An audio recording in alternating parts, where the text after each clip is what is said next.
Ukrayn siyasetçisi Gennadiy Korban'ın tarapdarları onun türmeden boşadılmagyny talap edip Kiev'de yürüyüş geçirdiler.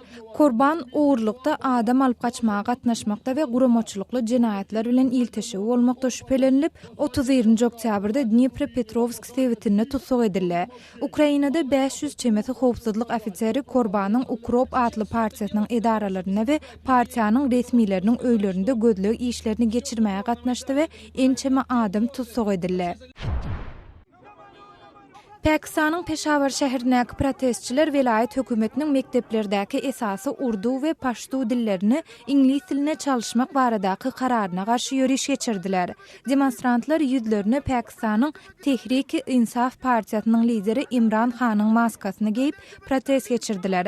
Sebäbi velayetdäki dil siýasatyny gürrüň edilen partiýanyň hökümetdäki koalisiýasy amal aşyrýar. Ýuwaş-ýuwaşdan durmuşa geçirilen bu täze düzgün Pakistanyň milletçiler tarapyndan tanqid edildi. Olar çağalaryň öz ene dilinde bilim almagynyň tarapyndan çykyş edýärler. Siz Azatlyk radiosynyň şu günkü täzelikleri bilen tanyş boldyňyz.